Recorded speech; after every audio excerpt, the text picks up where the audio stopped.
Okay. Well, now I guess we'll start.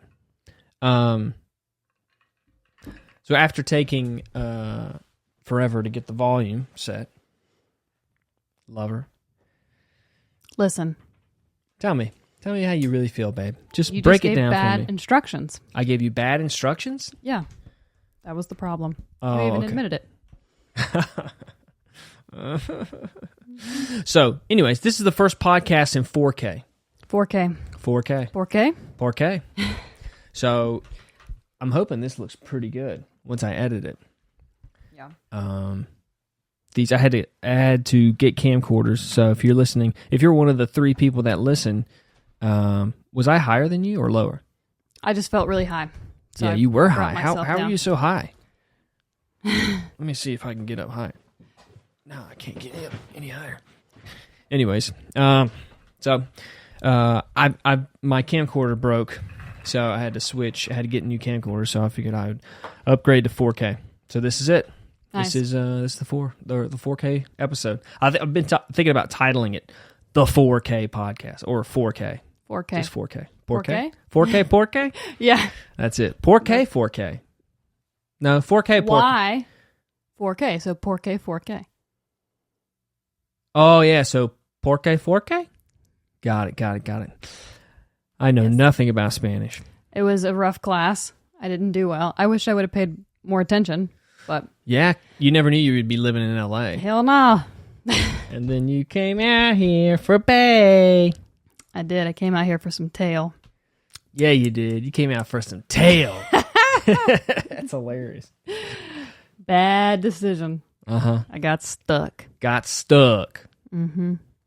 Anyways, what was I going to say? Oh, so the one thing that I've been wanting to talk about for about 3 weeks now is Prey, the movie. So we watched Prey together. Yes, we did. And you had never seen the original Predator. No. You had never seen really any of the Predators, right? I had. It had just been a very long time ago. Yeah, but you saw probably like one of the updated ones, like Predators. Maybe. I think so. But you never saw. kid. You never saw the Arnold one. I don't think so. Right. Okay. So we watched Prey, and it's really probably the worst movie we've seen in a long time. Yeah, it was pretty rough. I mean, think about, like, the girl didn't change. The main character never changed. Nothing changed about her. She started off wanting to be a hunter and wanted to be like the guys, and then did everything she possibly could to become this hunter. Yeah. And in the process of that, all the guys died. Trying to save her. Yeah. Right. 'Cause she was too stubborn to just stay home. Yeah. And do women things. Which, respect. But right. at the same time... Respect, but also... yeah. Like, the only people who changed were the men. Right. The men didn't want her to go hunting with them. Right. And then at the end, they went out to find her. Right. They're like, well, God, she's crazy. She went out on her own. She's probably lost. We'll go help her. Right. Well, that's what And then in the process, they all died. Right. And like we talked about, it would have been better if it would have ended where she ended up using her smarts to overcome him. Or maybe if she were like an archer, like a really cool archer. Yeah. And just out-hunted him. Yeah. And just shot him through the head or something. Yeah, you'd think it would be something like that. Yeah, that instead would be, of the way I'd they be did like, it. okay, that was great. But like, it's just a little unrealistic to see a 14-year-old child. How old was she? Well, I mean 14 and she 16 was look this about little, the same. You know what I mean? She's actually, I think, 25. And she fought in real life. the Predator? Yeah, but she doesn't look it. She looks like a teenager. Yeah. And at the very end, she had a one-on-one, hand-to-hand combat scene with the Predator. And got the better of it. Yeah. Like, that's where, like, a lot of the movie lost me, but that is like, this is silly. Yeah. This is not, like, why do this with the Predator in a real situation with a Native American girl in the 1700s? Mm-hmm. Why base it in reality so much and then have the final fight scene not be based in reality at all? At all. Like the whole idea is you've got one thing in this realistic world that's abnormal and science fiction-y and like, oh my God, there's something else out there, and it's the Predator. Yeah.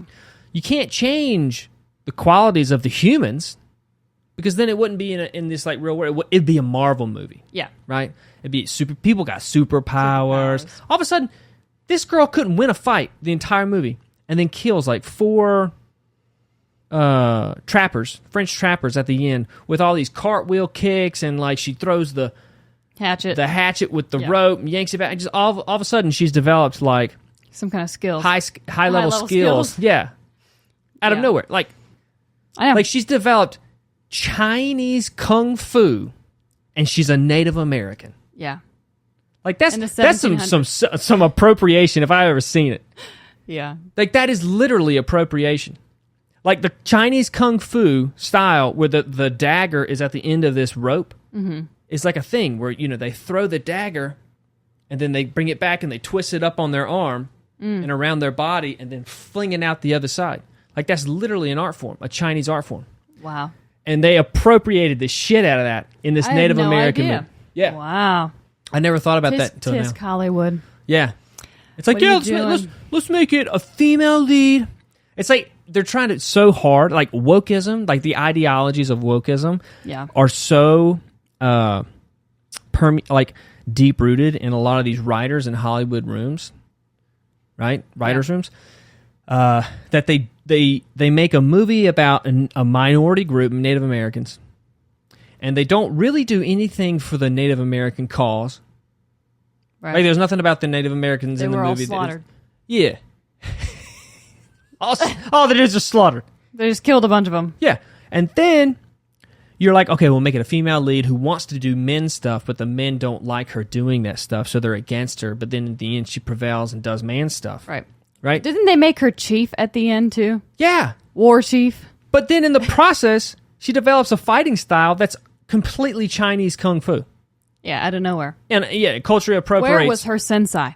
Sensei. Yeah. Yeah. Where was her sensei? Yeah. I want to know. Yeah. But yeah. He was in the wind.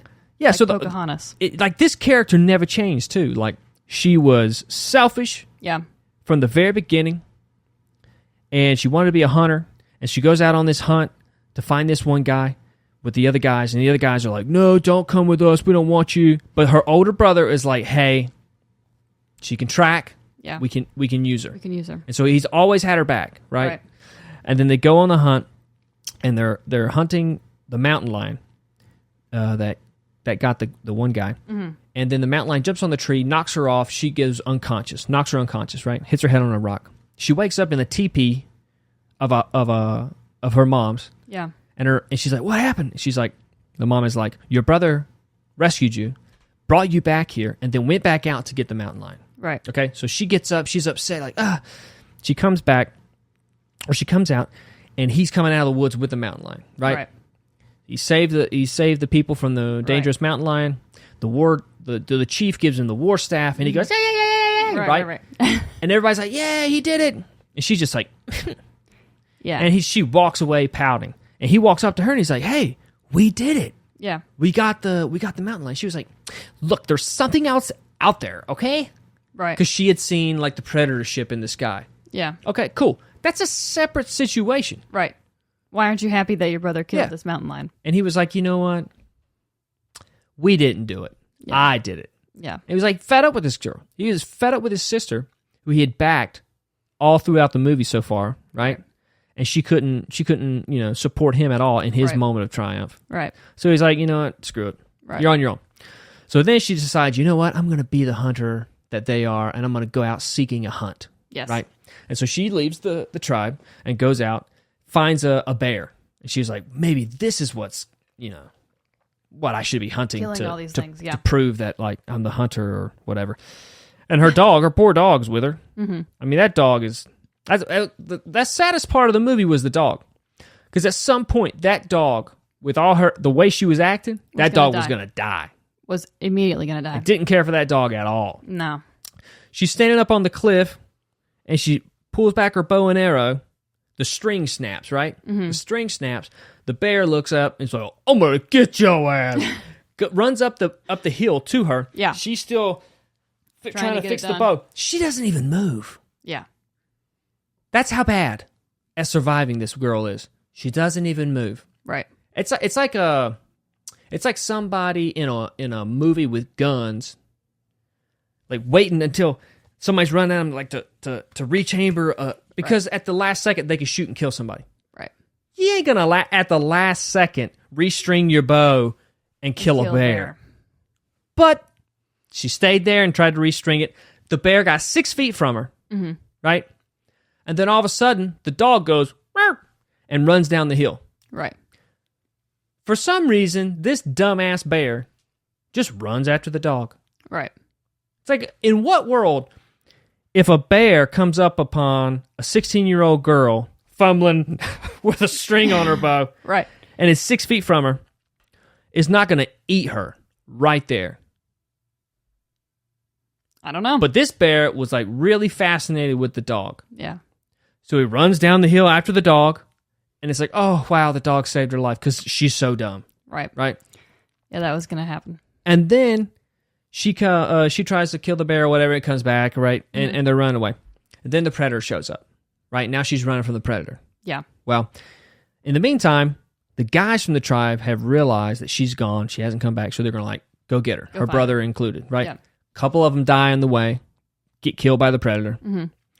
And it's just her and her brother left. Mm-hmm. Right? So then her brother's trying to protect her. You got these French trappers running from them. They get captured. And then they get tied up to a tree by the French trappers to trap the predator. But the predator kills all the French trappers. Pretty much all of them. And then the brother and sister get away. Now the brother's still trying So if you were going to watch the movie... Yeah, don't watch the movie. This is a spoiler. We're going to tell you everything.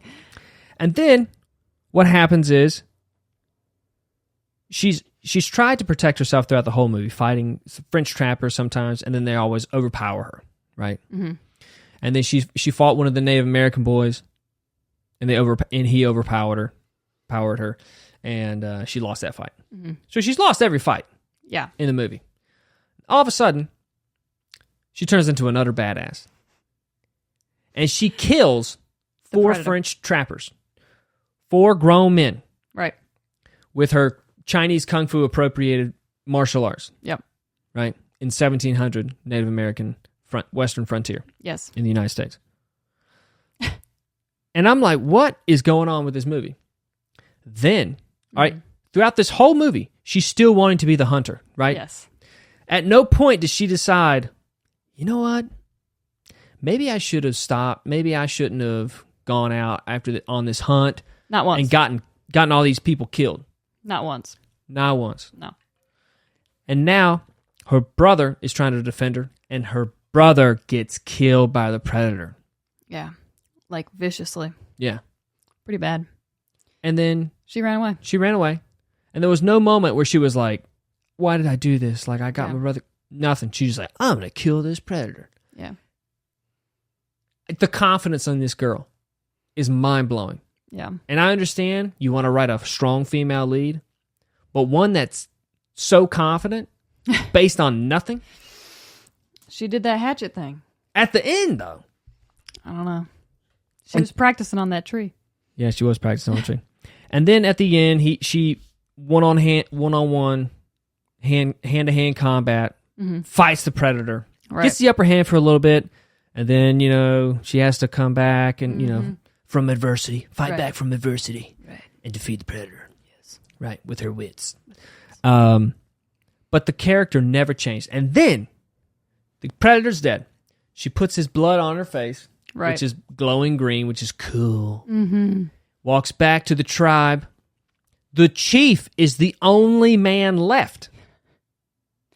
Right. He's the only man left. I didn't see any man. I might have to go back and watch it.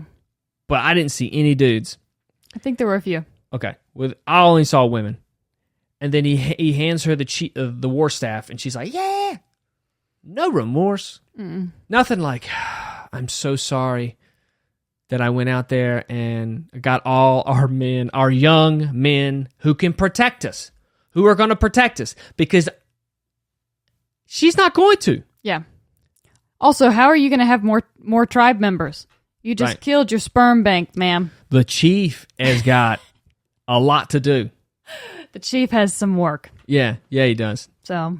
Yeah, and it's like in the attempt to be like a man, you've killed all the men except the oldest man. Maybe that was the chief's plan the whole time. The chief is a mastermind. The chief is a mastermind. That's pretty funny. But yeah, she never changed at all. Usually a great character, when you write it, it has a goal. The character has a goal. Mm-hmm. Tries to reach the goal. Realizes that he or she does not have all the qualities needed to reach the goal. Goes through a dark night of the soul where they realize they find that thing or they grow in some way in order to overcome and then finally reach the goal or accomplish the goal. That never happened. Yeah. That never happened for this girl. She never changed at all. You good? Yeah. And I don't understand why people love it, other than the fact that if you don't love it, people might call you a racist against Native Americans. Yeah. Or a misogynist, right. And you hate women. Right. I thought the CGI was cool. Right. You know? But it's been a minute since, and honestly, and I don't really say this, it's been a minute since I've watched a movie and been like, this is shit. Like, this is just not good. Storyline wasn't interesting. Yeah. The fighting thing only happened at the end. It was very slow. Yeah. It just wasn't good to me. Right. And I don't really say that about movies, but it was the first time in a while. Yeah. I've seen something that I really disliked that much. Yeah. Okay. So the movie was not what all the reviews. And here's the thing. If people weren't reviewing this movie and saying it's fucking fantastic, it's the best Predator, then I wouldn't be going off like this. Yeah. But that's all you hear. Right. So then we watched the original Predator together. Right. Yeah. And it was freaking awesome. And it was great. It still holds up. It was really good.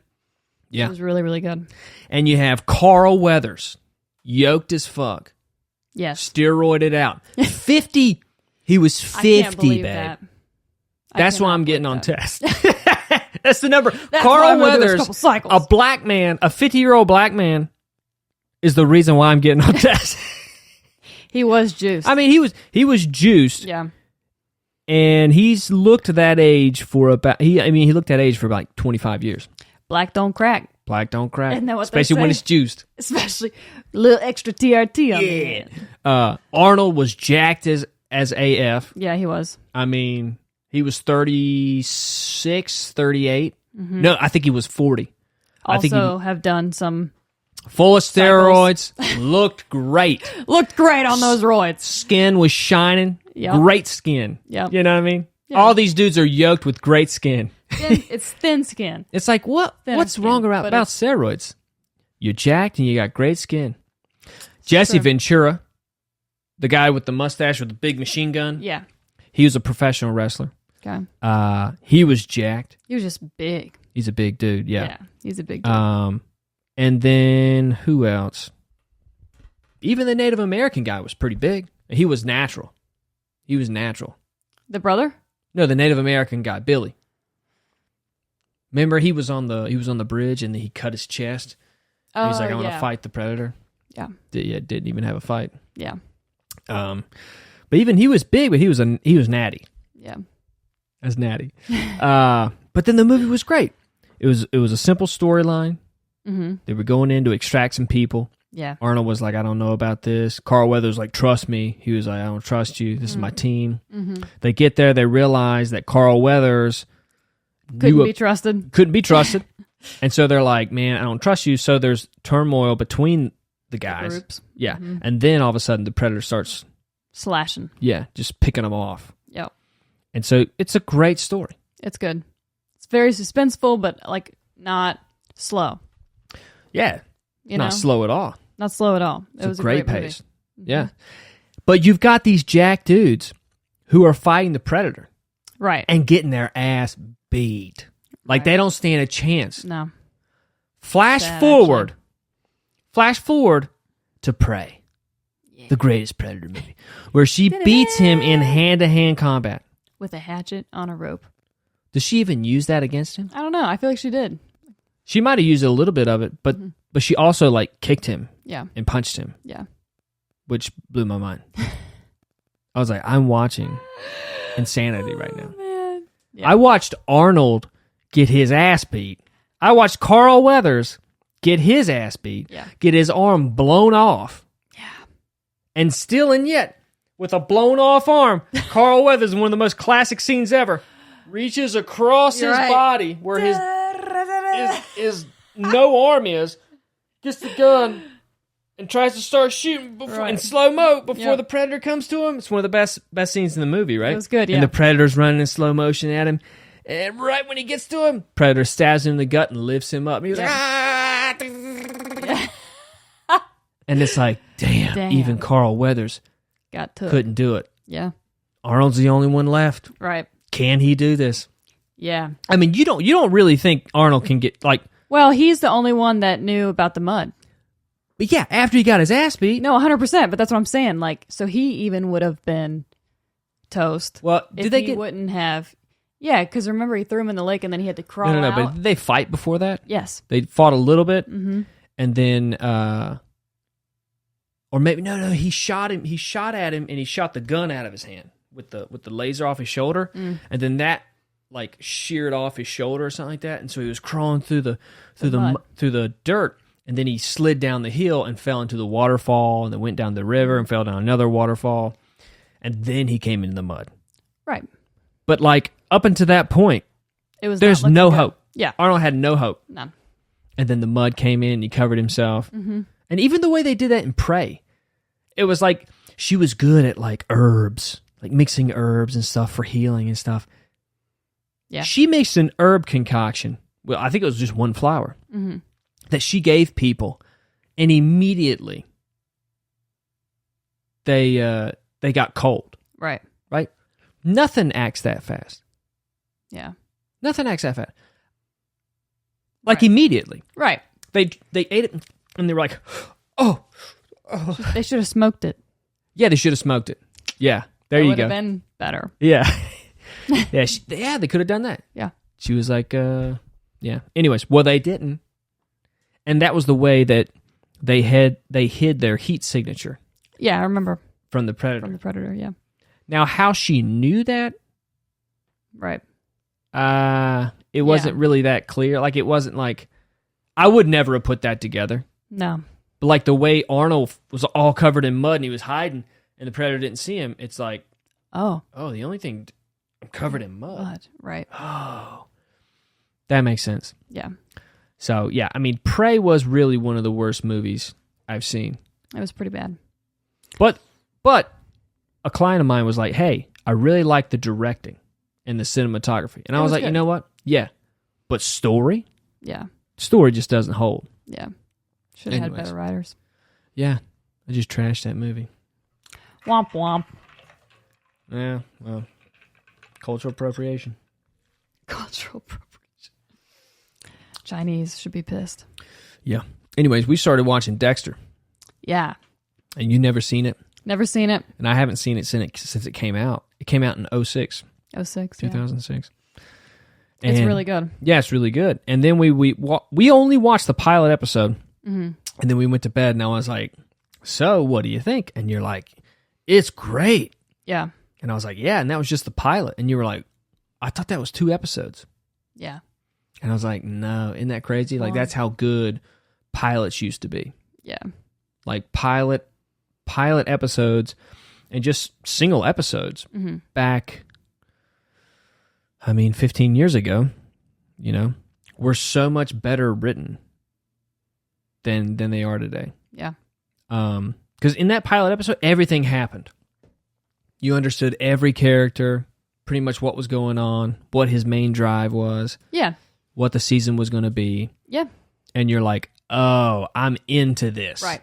So, okay, I understand. He is, like, shows today would have left out the fact that he was a serial killer until, like, the 2nd or 3rd episode. Right. Yeah. Yeah, they don't, it's almost like, and this is one of the reasons, when you get a show greenlit back in the day, it was all about the pilot. Because they're like, if we can make a solid pilot, right, we can get a writer's staff or another couple writers, and we can flesh out all the series so far, right? And but you start with a Bible. It's called a TV, like a Bible for the show. Okay. and it's pretty much like a character description of every one of the characters, and then like a summary of the whole season, like where you're going, and then your themes, like what are big themes in the show. Okay. And it's just like everything about the show is in this Bible. Your foundation. Yeah, and that's pretty much all you really need. Okay. You get a pilot, and then they're like, "Hey, can you make a Bible?" And then you make the Bible, and you're like, "Okay, cool. I like how you want to make this season, how this show goes, blah blah blah." You think like 3 seasons in advance or something like that. Okay. Doesn't seem like the pilot episode is the most important thing anymore. It seems as if the Bible is. Okay. And it's like, hey, because like Netflix is buying shows like with like multi-season deals and stuff. Right. And they're giving a lot of people, all these opportunities for shows. It seems as if people are like, okay, in the first season, this is how it's going to be. Second season, this, and then third season, this. Instead of like, what's the best first episode you could write? Right. And so what happens is, it seems like with a lot of shows that we watch now, the first season of a show is kind of like the story arc of half of a first season 15 years ago. Yeah. It's like if you put 2 seasons of a show together that is made right now. Yes. All of that content would pretty much be in a show's first season 15 years ago. Right. Because it's more condensed. Yeah, that's kind of... Wasn't Vampire Diaries around that time too? Yeah. And it was a great show as well. Yeah. Just Pilot phenomenal. was really good. Oh, yeah. Yeah. It was great. But I feel like the seasons are more watered down. Yeah. I think there's a lot of shows out there with like very interesting characters and like a very interesting story. Yeah. But like each episode is kind of like super watered down. There's like moments in each episode that are like cool, but there's fewer. Sure, and they become more and more unrealistic. Yeah. Like Riverdale. I stopped watching that after a couple of seasons because it just got like the same kind of rivalry things over and over again. And then it got a little unrealistic with like the way things worked. You're just like, these are supposed to be high school aged kids and then college aged kids and then fresh out of college aged kids, and they're doing these sorts of things. I don't believe that. Right. I don't know. It's just strange. Yeah, it's like with teen dramas, it's like the most important part is drama. But that's who watches it. Right. Teens. Right? Yeah. So then you go back and you watch that and you're just like, ugh. It's not all great. Yeah. It's just too much. Like, I just get tired of trying to keep up with so many shows when they're not all that great. Exactly. So I'd rather just keep up with 1 or 2 shows that are really good. Yeah. And then rewatch older good shows. Or older movies. Yeah, older movies. Or try new movies. Like we got to go see Bullet Train. Yeah, we got to see Bullet Train. We got to see Elvis. Haven't seen that. Yeah. There's a few that we need to like put on our repertoire. Yeah, but the majority of them is just not, it's kind of like you're not really missing anything because so many movies are getting made. Yeah.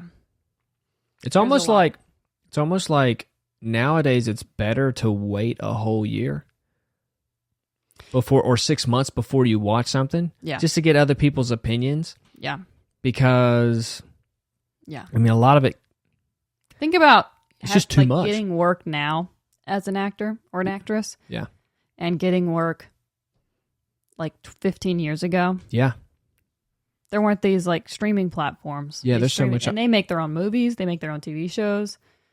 Yeah, so much opportunity now. There's so much work. Like, I feel like a lot of people have been in maybe a show or something at some point. They've been out here. Yeah. Yeah, I mean, there's way more opportunities now for actors, but it's great. But it's also like, you might not be getting the best quality. Yeah, I mean, I don't know that it's a long-term thing, right? But it is easier to get on a show now because there's just more opportunity for shows now. Yeah. That's all I'm saying. Yeah. Yeah, for sure. Yeah.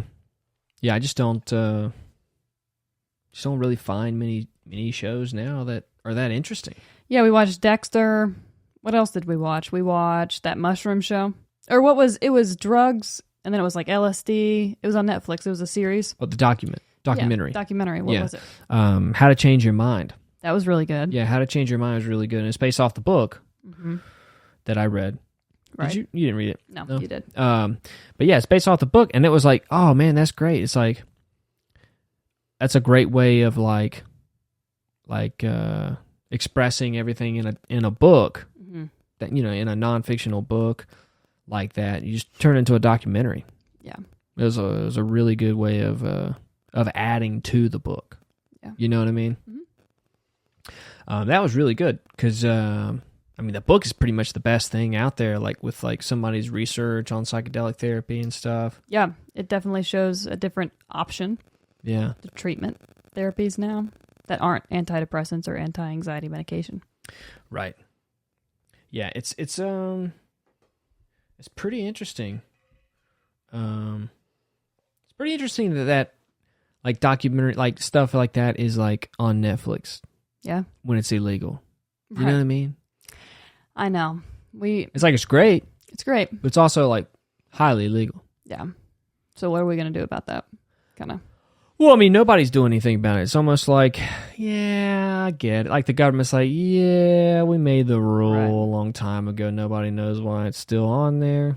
But, you know, there's red tape you got to cross. And yeah, red tape you got to cross, and there's risk involved with it being available to the public. Yeah, but like also like, you know, there's things you got to do to make it legal and change the laws, and you know, it'll take time. But we're not gonna get mad at you if you make a documentary about it. It's just like, yeah, they have to figure out a way to make money off of it first. Right. Yeah, we'll see how that goes. But make it a pharmaceutical that you have to get from a doctor. Yeah, but like, you know, it's like when rules are pointless, and yet people instilling the rules are like, hey, this is for the good of everybody. Mm-hmm. This is what you have to do. And then it comes out later that they were like, oh, nah, we were just, you know, doing what we thought was best. And it's like, yeah, but you acted like you knew for a fact that this was yeah, but, you know, things change. Hold up. Wait. Really? Yeah. That's always the best when you meet somebody who's like, you got to do this, you got to do that, do it. And you're like, okay, dude, all right. Right. And then you're like, catch them one day not doing that. And they're like, and yeah, you call them out and they're like, oh, but I mean, you know, it's not like it I wasn't really serious. Matters. Yeah, I wasn't serious. Or, you know, things change and, you know, my opinions change and, you know, get over it. And you're like, hold up. Yeah. No. That's just the worst. Yeah. Is those types of people. Yeah, they just don't have any accountability. It's always somebody else's fault, or they have an excuse as to why it didn't happen, instead of being like, damn, you're right. Yeah. Yeah, but like always like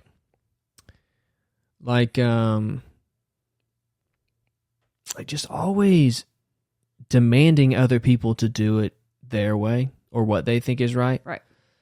But then when you tell them to but when they, you know, you call them out, it's just like, it doesn't matter. Like, don't get mad at me. Right. And you're like, hold on, you were really mad at me when I wasn't doing this.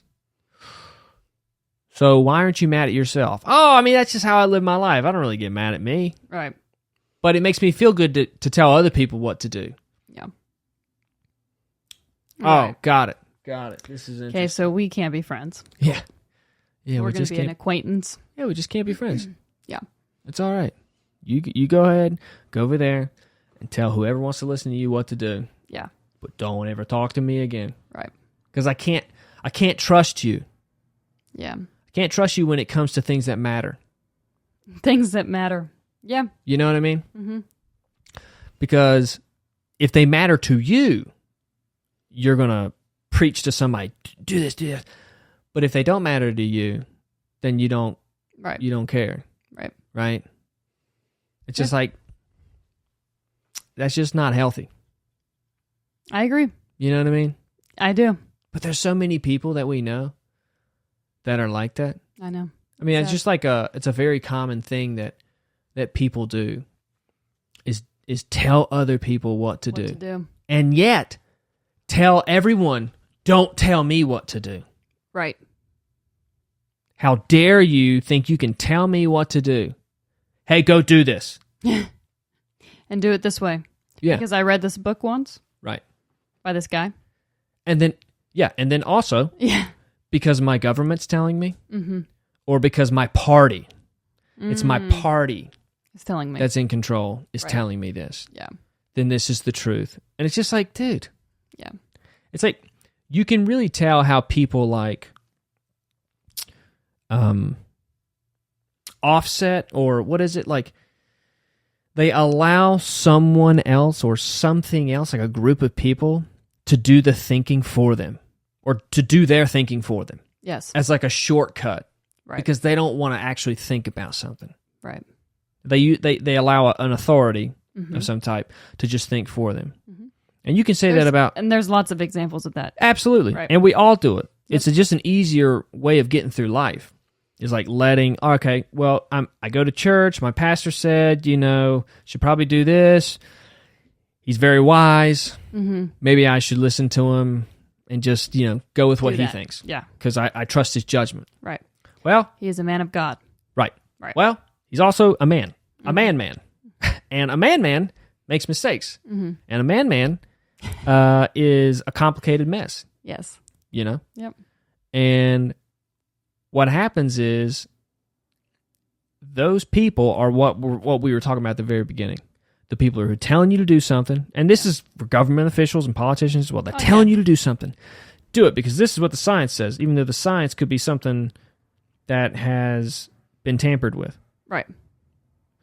Or we're just going to ignore. Or we're going to ignore. We're going to choose what science we wish to listen to. Right. And that's that. Right. Because we believe that this is what it says. Right. Or what it should say. Yes. Even though there's things that are counter to it, we're not going to look at that because it doesn't matter, because actually we believe this. Yeah. And if you have something that's different than this, then because we don't think that it's true, we're going to ban you off of social media and do other things that now inherently are illegal. Right. Right. But that's what I'm saying. It's like, but those people telling you to do that, same thing as the pastor in your church. Yeah. As the government official or the politician telling you this, do this, do this. The moment it comes out that they were wrong. Right. Those types of people are so good at being like, hey, I'm human. Right. And things change, and you gotta change with them. So, this is what we're doing now. There's no like, man, I can't believe that I was so blind and so narcissistic and self-consumed, or to where I was telling you guys to do something. Or scared. That I was doing something, or I was telling you to do something, and it wasn't correct. It wasn't right. Yeah. And I apologize. And not even apologize. Like people want an apology from everybody, but it's like, is an apology, is saying I'm sorry really, really important? Because you and I get into this a lot. Or is it more like, that was stupid. I was dumb. I fucked up, and I'm going to do what's necessary to fix it. Sure. That's more important. Right? That's way more important. Yeah. Than saying, hey, I'm sorry. No, but there are certain It's implied. Sure. Like somebody, like, but if you don't even do that other stuff, like the I'm sorry doesn't mean anything. Well, because people get by with saying I'm sorry and not changing all the time. 100%. But people are so weak. I would apologize to somebody, I would lead with, I am sorry, and then follow through with all of the things that I'm going to do to change it. Right. And how much I love that person. Okay. That's what I would do. Right. But, we're different in a lot of ways. Yeah, well, I mean, I just, look, we are fighting, we're talking about something that happened where I I messed up her car because of something that I did that was just dumb. And I felt horrible at the time. Mm-hmm. I know you did. Yeah. Yeah, you did. That's why I didn't belittle you. And I appreciate that. Or be mean to you at all. Yeah, I know. Yeah. And I appreciate that. Yeah. Because most people would have. I know. But that's why we're together. It is. And I was really upset with myself. And I was like, all right, I'll fix it and I'll just take care of it. But I'm very upset with myself. Like, very upset, frustrated. Yeah. And you just were good with that. Because you don't need that you don't have that vitriol on you. You don't need to make me feel bad. No. For you to feel good. I don't want to make you feel bad. I know. And that's where a lot of relationships go the wrong direction with. Yeah. Like a lot of people. It doesn't take away from the fact that I was extremely mad inside. But yeah, but I was cool. But see, that's what I'm saying. Like a lot of people can't do that. They can't like feel one thing and then act another. Right. In a time where you should probably be a little bit more compassionate or something. Yeah. Which is what I was trying to do. So. And you did. Yes. I appreciate it. But I was still very upset. Yeah. That's all I'm saying. Yeah, because you like your car. I know, it's new. Yeah. But it's like, it happens. It happens. It's not like I was like it's like it'd be one thing if we were here, right, podcasting, right? And these microphones are really expensive. Right. Right? And you're just drinking this big jug of water. Gotta get my water in, baby. Which is something I would do. Yeah. I got my gallon of water right here. No, there's no way notched I carry off a gallon for every around hour with me. Yeah, but if you were those a are the kind of douchebag we make bodybuilder, fun of. yeah, and you were just and then all of a sudden you were like, and you just missed your mouth and poured it all over that and microphone. Ruined it. Yeah. Now that was complete negligence.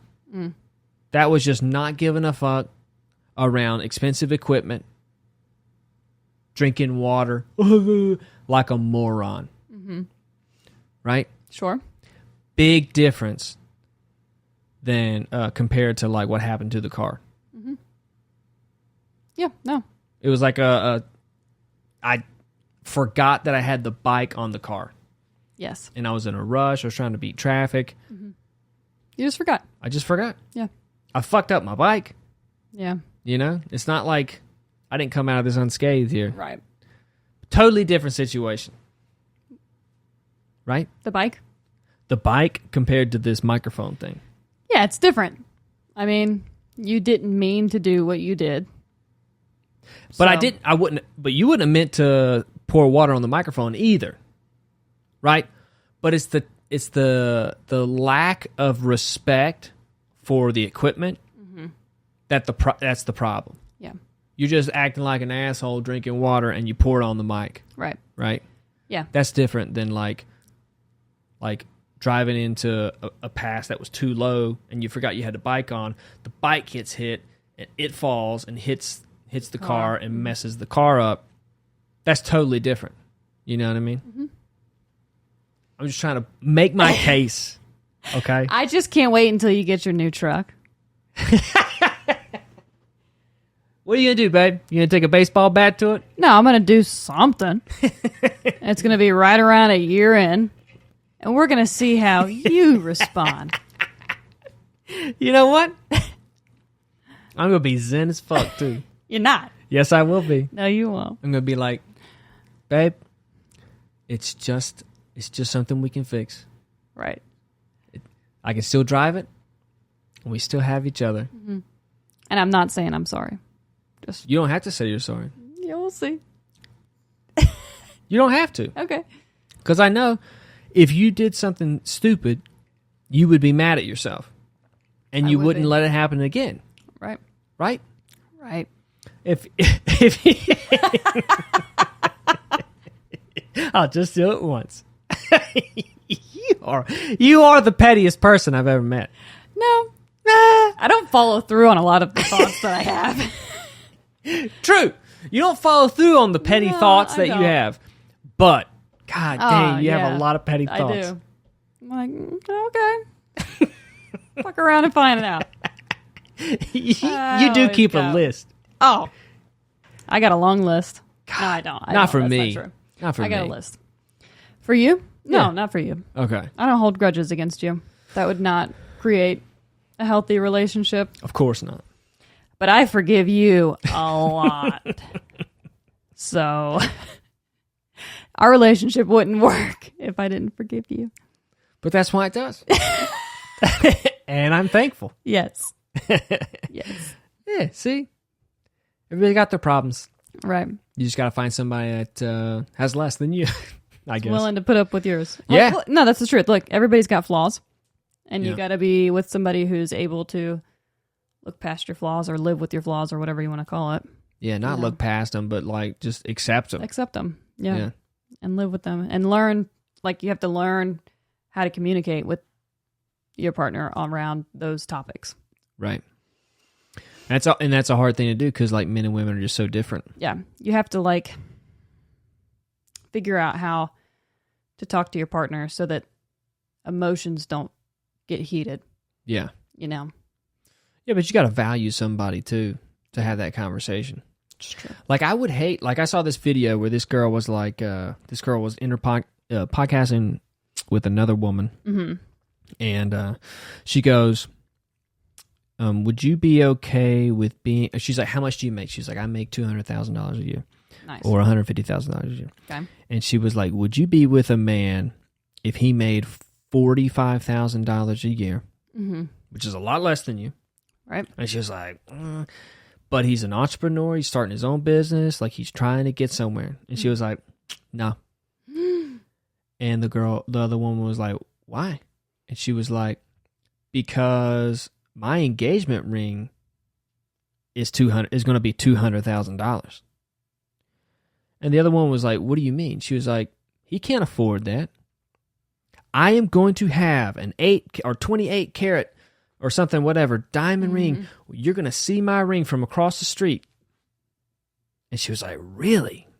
Like that's a demand that you're going to put on him. On a man. Like that doesn't even, like, what does that even mean? She was like, I go to yoga with a woman with that kind of ring and it looks amazing. And I'm like, oh, all right, well, gosh. then when you get an asshole, don't be upset. Right.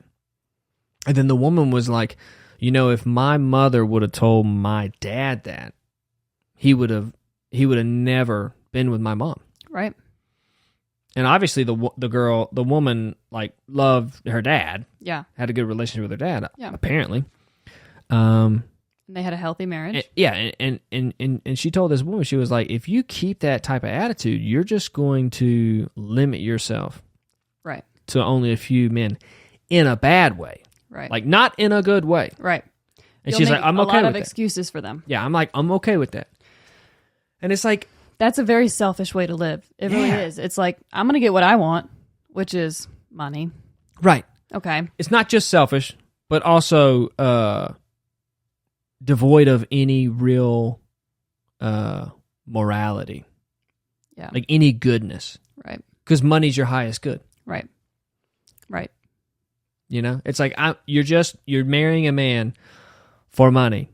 Or you're dating a man Yeah. for money. I mean, women do this all the time. Yeah. And it is like, fascinating. If you just value that, then you're going to make excuses for other things. Yeah. And then you're going to get married and then live unhappy. Yeah. And then you look at the watch and you're like, oh my God, it's been 10, 20 years. And then you end up in a divorce because he's doing what he wants to do. No, I'm not saying that's always the case. Right. But like. But I don't even think those women actually respect those men. Because they only respect money. Yeah. I mean, maybe they fake it. I don't. Right. But like, I don't even know if they really value those men. No, they do. Because they just value money. Right. Well, that is the money. No.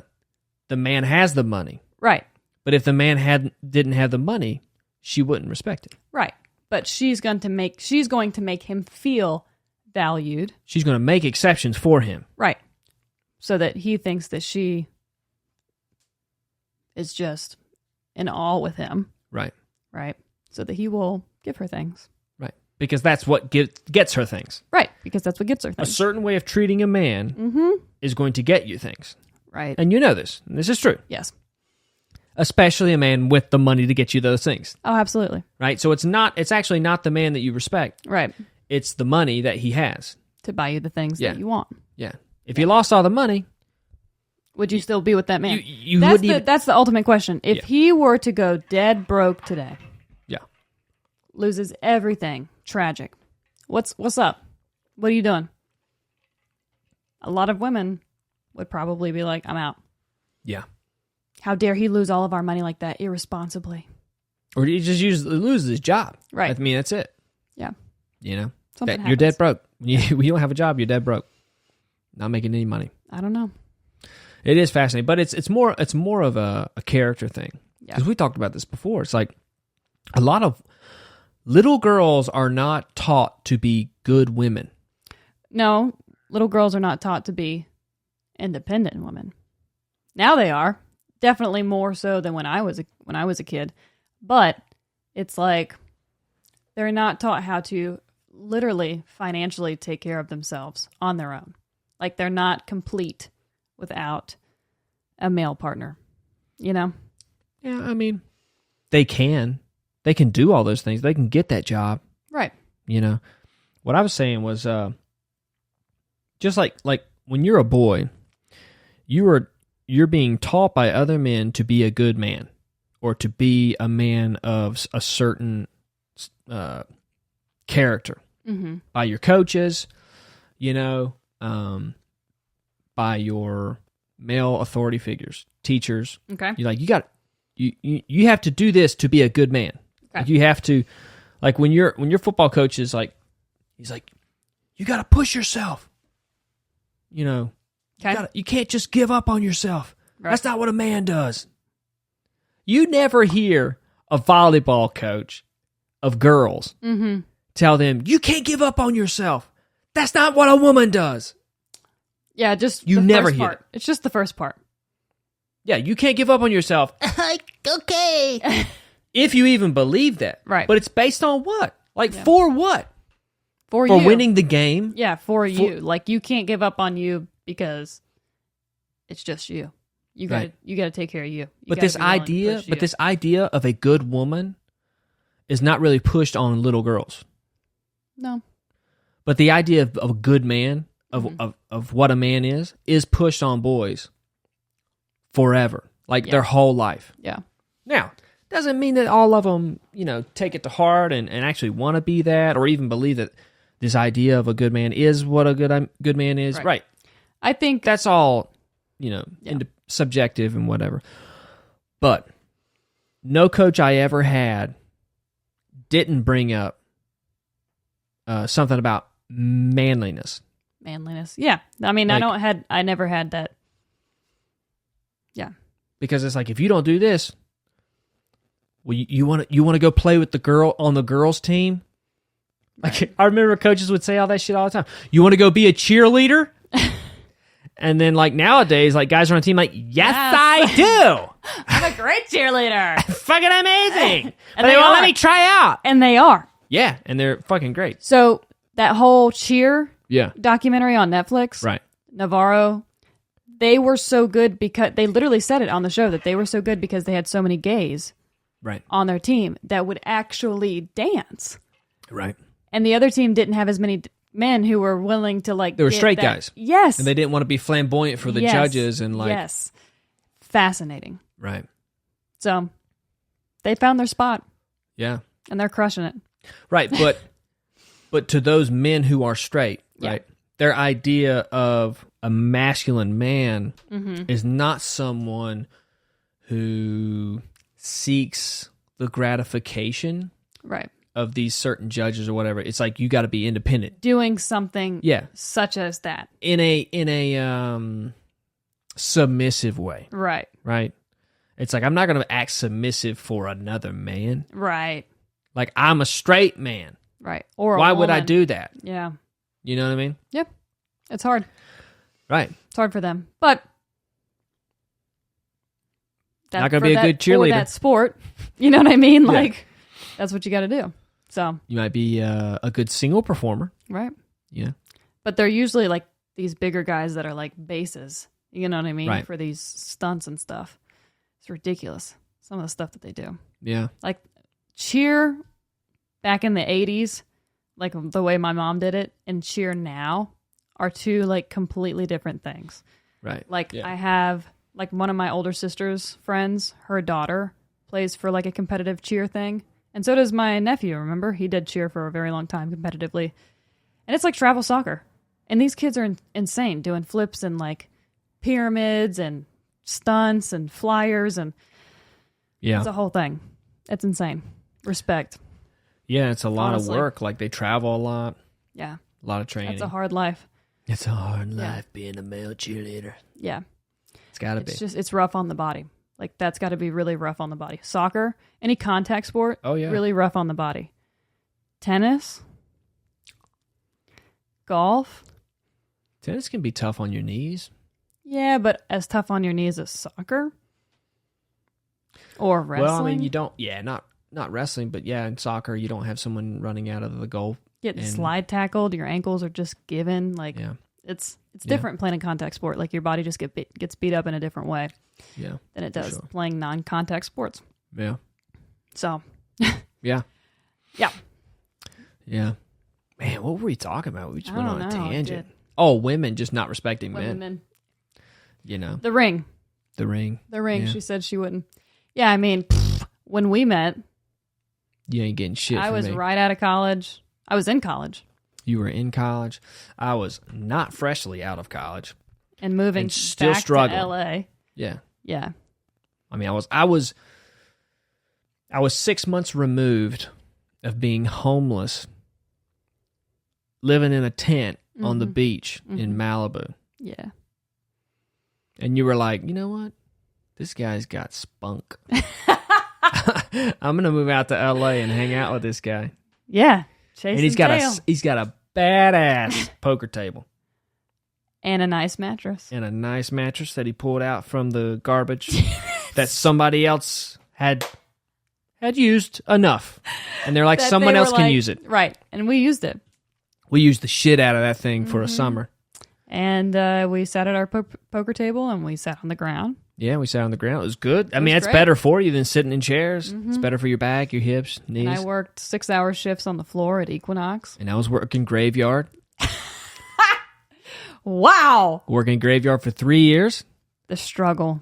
Uh-huh. It was rough. Yeah. But look at us now. Yeah. Still not getting that ring. Still. Oh, no. No, I mean, not a ring like that. Baby, No, that I would wouldn't. That's see, insane. See, that's the thing. Like, that's insane. Like, that's just, like, when somebody is like, when a woman says, I want a $200,000 ring.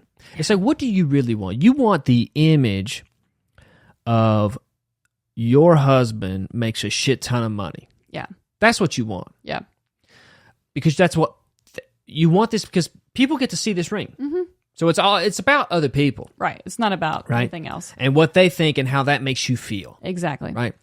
But why not spend that $200,000 on a home, flip that home in 2 years, and make $300,000, so $100,000 more dollars, and then keep doing that.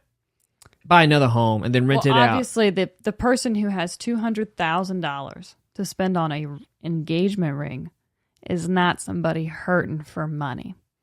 True. We're talking millionaire here. True. Okay. So that's what she's looking for. A millionaire. Yeah. Don't, like, if that's what it is, then that's what it is. Okay. Right. But you're really shortening your group of people here. Yeah. But and just that's why they're out here. True. Like, that's why people like that live in certain areas. Yeah. Because they're trying to find somebody who can provide those things for them. Yeah. Right? They're not stupid. Women are not stupid. They know how to do the game. They know how to play the game. Yeah. People just get mad that, like, they don't want to admit that they're playing the game. Right. Like, if you're going to play the game, be honest about it. You know what I mean? Like, all these female rappers, they're honest. And they're, like, if you listen to their lyrics, they're like, if you ain't got money, you ain't fucking dating me. Okay. Yeah. But what does that attract? The men who have the money. Right. So. Yeah.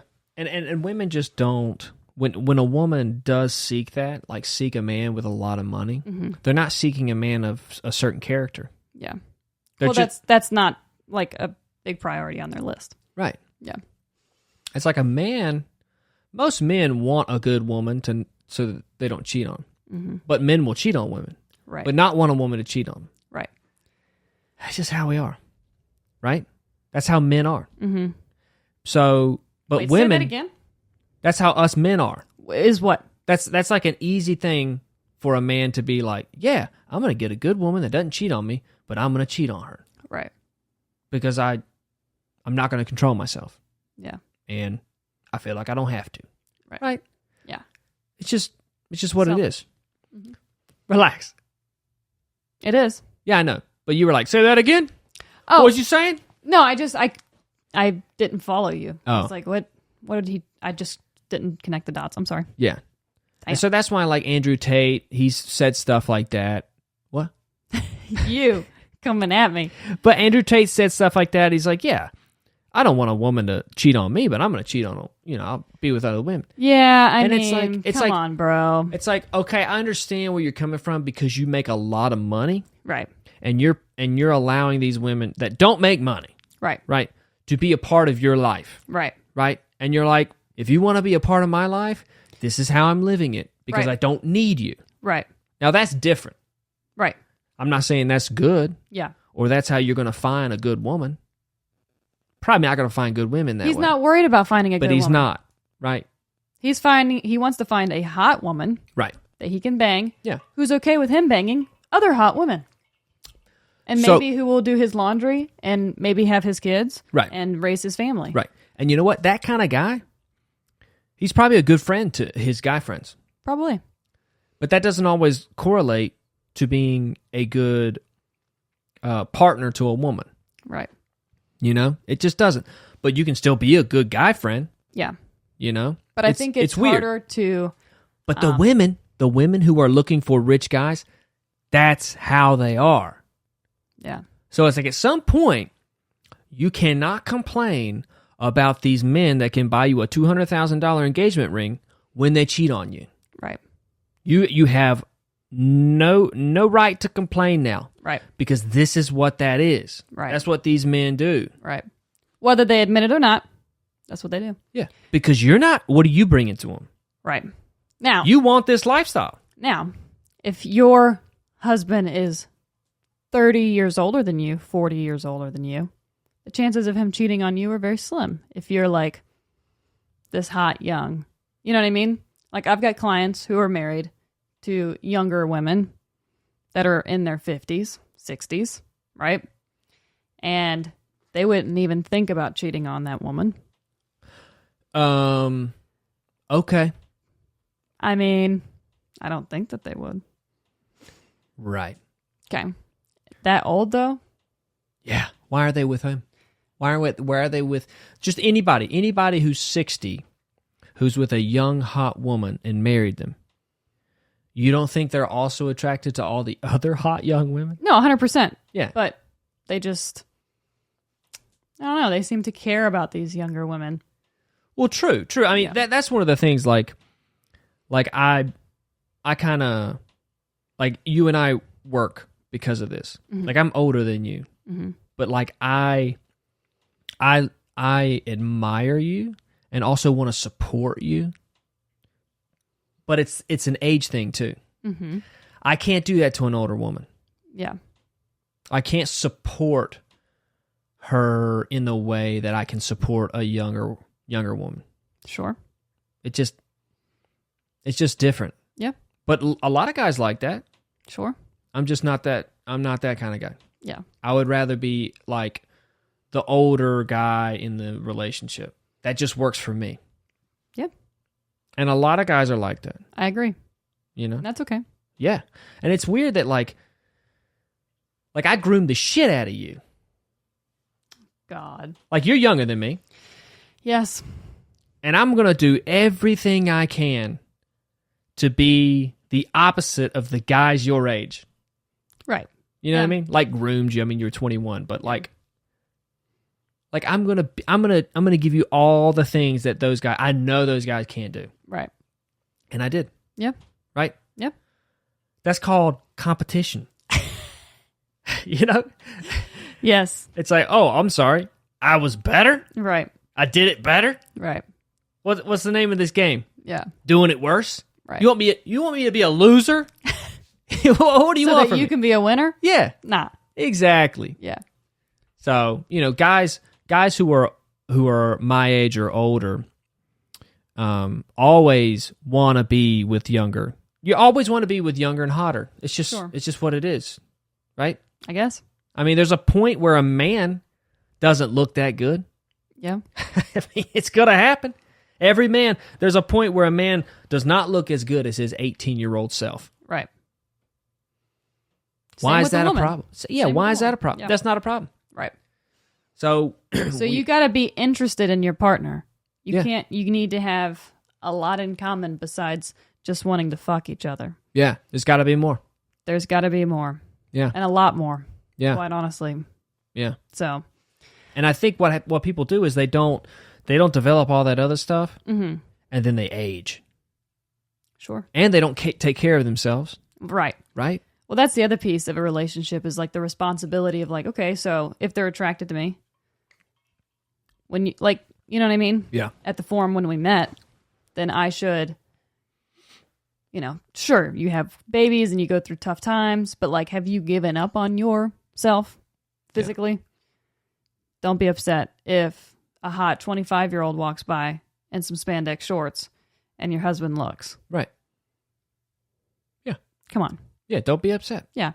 And I feel like some women get upset. Some women are like, yeah, nice piece of ass, huh? You know what I mean? Right. Like, and I don't know, are more comfortable in their relationship like that. I don't know. Yeah.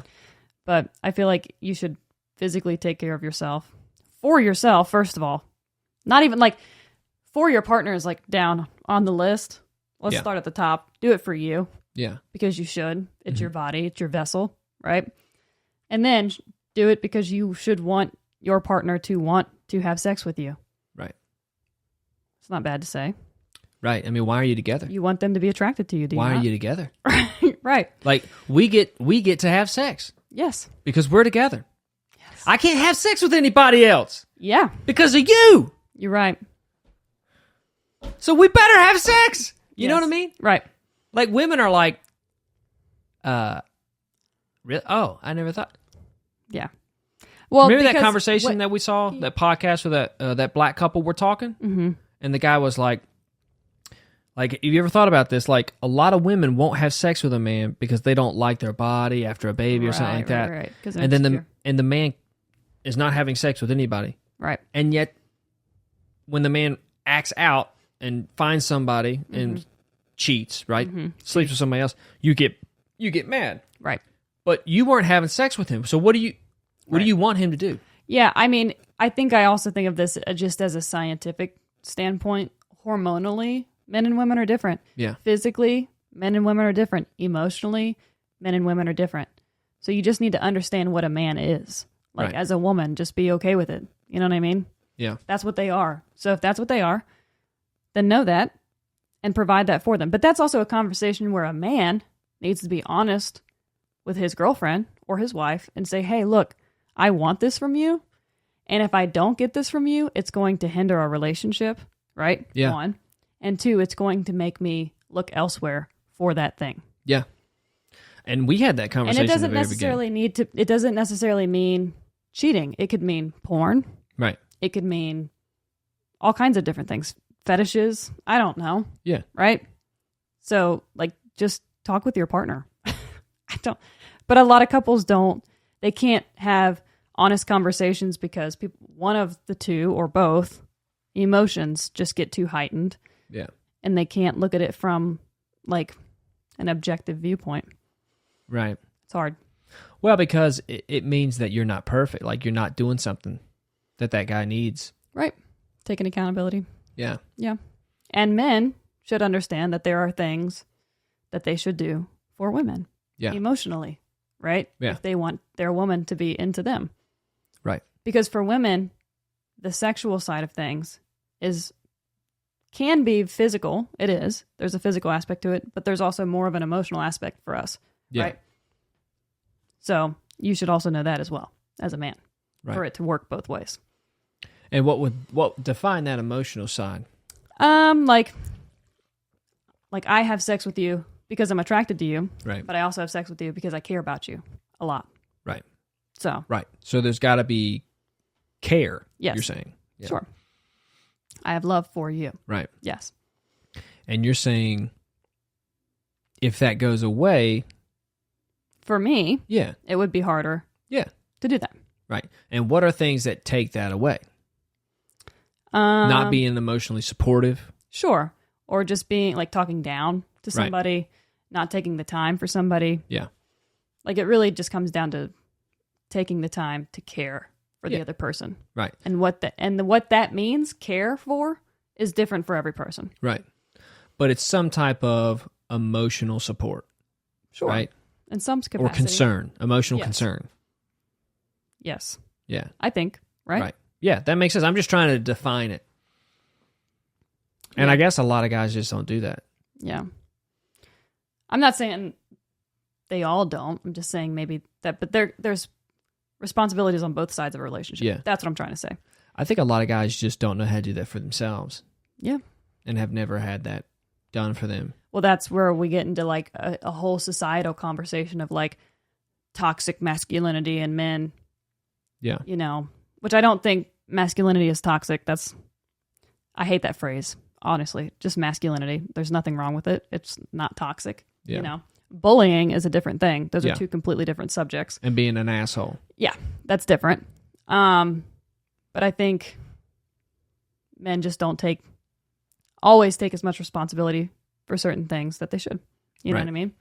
Like if you are sleeping around, if you've been with somebody for a year and you start sleeping around on them, either you're not having sex with that person and you guys need to have a conversation about that, right? And like you're avoiding that conversation because you're scared of how she's going to respond. So you're now not being honest about the situation. Right. And that's immature. Yeah, for sure. It just comes down to a maturity thing. Yeah, but also like, what you're dealing with. Yeah. Like, because a lot of guys, people who cheat, it's because, like, they can't control themselves. Yeah, it comes into a control thing, sure. And and a lot of those people don't understand what it is they need to control. What insecurity do they have that they keep seeking this out to make them feel better? Yeah. Because everything you do either makes you feel better or make you feel worse. Right. Right. And if you're not happy in your relationship, right, then you need to tell that person that you're not happy in that relationship. Right. Right. Right. But also, a lot of people just can't express themselves. Yeah. So if you can't express yourself, you can't say that stuff. Right. And so... without getting super emotional. Right. Yeah. So, yeah. So you'd rather just sleep with someone you don't know so that you don't have to really get to be known. Mm-hmm. And you feel better. Yeah. I mean, that's how people do, that's what it feels like. Because you can't express yourself. You can't even have a in-depth conversation with your significant other, because it just doesn't feel right. Right. You can't emotionally emote. Yeah. Right. Yeah, and I think there's also like this expectation that if you have an argument with your partner, or if you have like a time of tension, right, that this just isn't meant to be. We're just not meant to be together. It's like, no, it's a relationship. It's hard. Did you like your parents all the time? Right. No, you didn't, right? Did you like your siblings all the time? No. Did you like your friends all the time? No. So why do you think you're going to like your partner all the time? Like that you guys are going to get along 24/7? Yeah. Right? It's just unrealistic. Yeah. Relationships have issues. And what's important, I think I saw this old couple and they said, at our age, if it was broke, you fixed it. And it was like, yeah. That's why so many older couples were together for so long. Right. But people don't know how to fix things. You don't know how to fix things. You're not taught. Like, when were you sat down and said and told, so when your future boyfriend breaks the rear view mirror in your car, dents your door and scratches your roof. just so we could put it all out there. That's what it was. It wasn't just a broken mirror. Mm-hmm. Did they ever say, now you got to be calm and you can't let your emotions get the better of you and you can't bring it up on a podcast? Oh.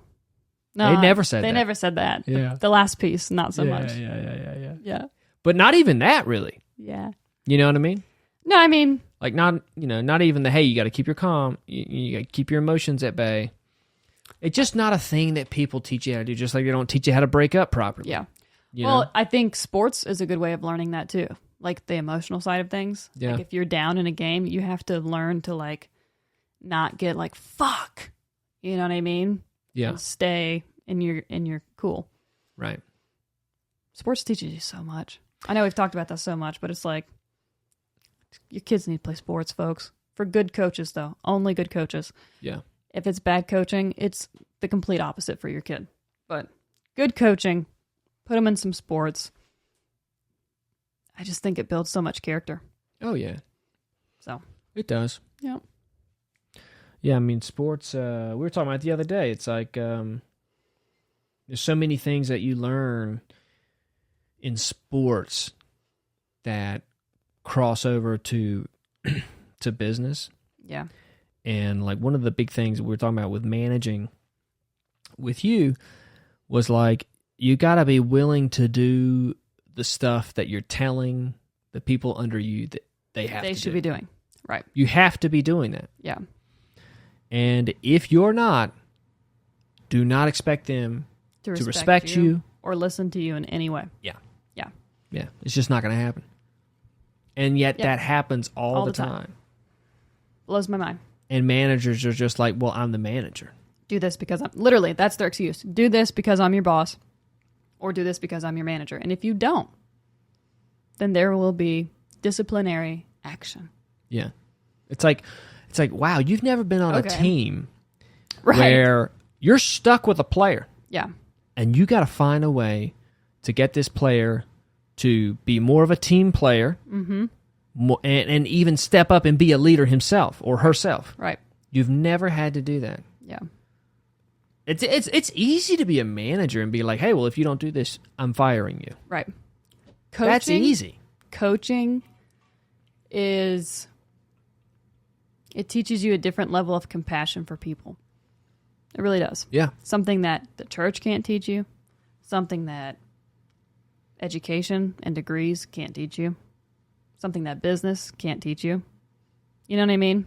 I just feel like it's a different kind of compassion when you're the military, pretty close. It's something about we talked about this. It's something about physically going through shit with other people. Yeah. That turns you into your worst self. Sometimes. Not all the time. What? It doesn't turn you into your worst self. Well, I'm saying like it puts you in moments where you can become your worst self. Oh, yeah. Right? And then you have to find your way out of it. Yeah, because you got to find yourself. You got to find your way out of it, like you said. But yeah, also like if you're not willing to put your body on the line for a teammate. Mm-hmm. The ultimate sacrifice. Yeah. Yeah.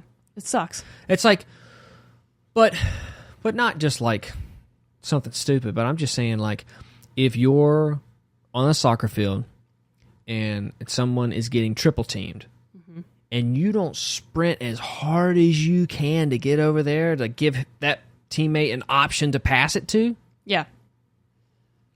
And now you're a manager. Yeah.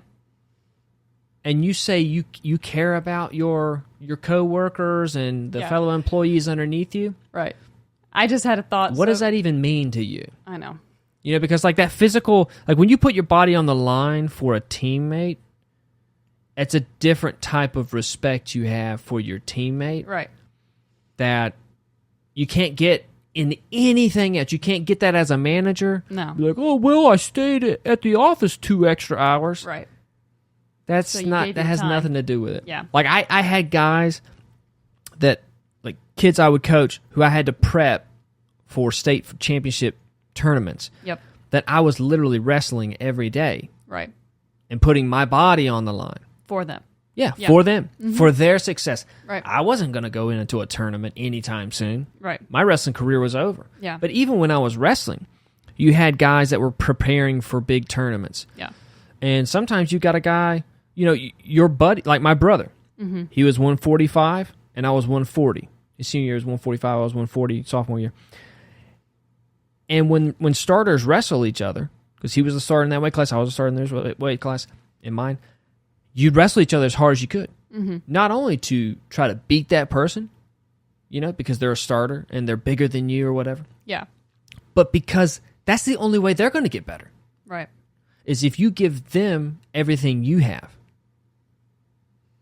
Because you don't get better if you wrestle someone it's not giving you anything. Right. So I was just telling one of my clients this morning, he's like, yeah, my son might make the basketball team for high school, even though he's only in 7th grade. Yeah. Some of these private high schools will let middle schoolers play with the high schoolers. And I was like, that's the best thing they could do for him. And he was like, yeah, I know, right? I was like, yeah, like playing with older boys as a young kid, it's going to make you a better player. A girl playing, like I used to go play soccer with boys when I was a kid in a coach setting, made me a better player. Yeah. Play with, like, you have to be surrounded by players who are better than you. Yeah. If you're going to get better. Yeah. That's why team sports are so important. It's not, you can have one good player, but if everybody else around them is shit, yeah, it's not enough. No, it's not. And you have to bring those people in. Like, there's 3 people that you need if you want to get better. One who's better than you, one who's just as good as you, and then one who's not as good as you. Right. And you have to compete with those 2 different people every day. Mm-hmm. And build a relationship with all of them. Yeah. For the better good of all of you. Yeah, because like when you're wrestling the guy who's better than you, he knows it. Yeah. And it's like, this is going to be easy. And so it's like, well, you got to step up and give him work. Right. Right. Because you want to make him better. So you're going to have to give him, like, you're going to have to go harder. Maybe you won't be able to put him in bad positions, but you got to push him. You got to keep coming at him. Yeah. So you make him work. Right. Right? Now, here's the other thing. Okay, finish your thought. And then if you're wrestling a guy who's just as good as you, well, you can't be lazy there either, because you want to beat this person because you all are level. Right. So if you beat him, you're getting better. Right. Right? And if you're wrestling somebody, training with somebody who's not as good as you, mm-hmm. you know that the only way they get better is by wrestling you. Right. So you've got to wrestle them in a way mm-hmm. that is more educational, right, than like bullying mm-hmm. or disrespectful. Yeah. Right? Because they have to wrestle you to get better. Right. And also, you get to get better because they're not as good. So you can do more things that you wouldn't against guys who are just as good as you or better than you. Right. You get to try new things. In soccer, you always put your best offensive player against your best defensive player. Right. That makes sense. When I was at Pembroke, it was always me against Jazz. We had this defender. Her name was Jazz. She's Canadian. She was fucking phenomenal. Like, just really fast.